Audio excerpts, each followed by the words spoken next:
दूसरा सरपरस्त नहीं बनाना। आपका कौन है एक सरपरस्त? अल्लाह रब्बुल आलमीन। अल्लाह और अल्लाह के भेजे हुए रसूलों के अलावा आपने कोई सरपरस्त नहीं बनाना।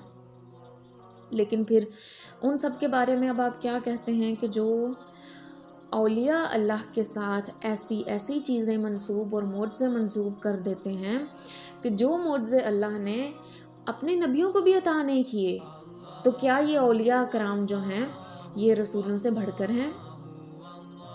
क्या ये औलिया कराम सहाबा से बढ़कर हैं? तो ऐसे मनगढ़ंत मोजज़ात उनके साथ मंसूब कर दिए गए हैं और ऐसे ऐसे उनकी ज़िंदगियों को बता दिया गया है कि लोग नबियों को भूलकर, सहाबा को भूलकर उन औलिया कराम के पीछे पीछे चल रहे हैं।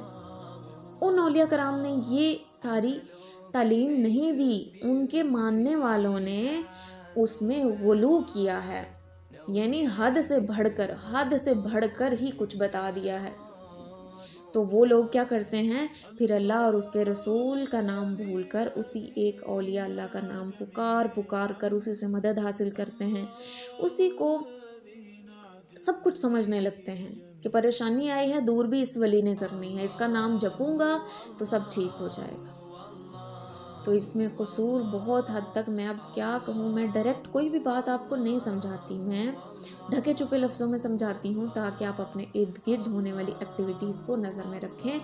और ऐसे जो 2 नंबर लोग हैं जिन्होंने यूँ शिरक फैला दिया है, अल्लाह की वहदानियत की बजाय यूँ कर दिया है, आप उनसे बाज रहें और दूसरों को भी बाज रखने की कोशिश आपने पूरी करनी है। साथ ही अल्लाह ने कहा कि मैं तुम्हें मना कर रहा हूँ लेकिन तुम नसीहत कम ही मानते हो। कौन है जो माने आज के दौर में?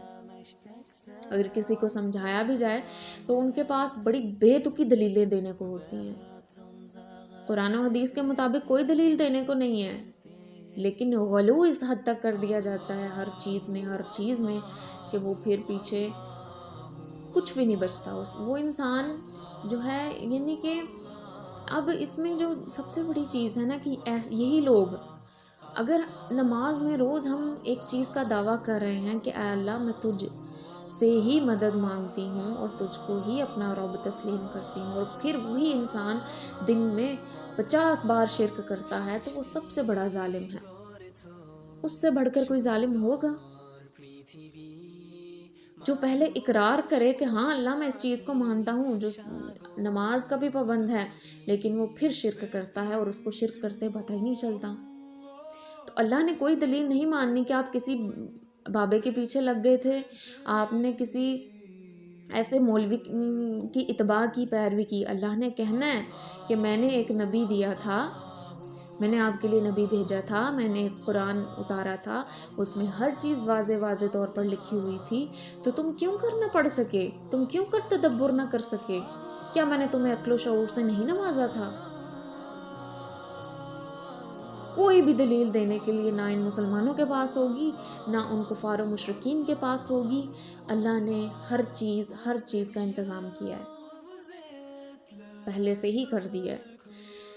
तो मेरी तो दुआओं में सबसे ज़्यादा जो दुआ शामिल होती है, मैं आपको क्या बताऊँ, वो यही होती है कि ऐ मेरे मालिक, जिस कदर फितने इर्द गिर्द मंडला रहे हैं, फितनों के बीच खड़ी हूँ, और फितने भी वो जो सरासर शिर्क से जा मिलाते हैं। ऐ मेरे मालिक, मुझे तौहीद वाला बनाना और तौहीद पर मेरी मौत हो ताकि मैं अल्लाह को राज़ी कर सकूँ।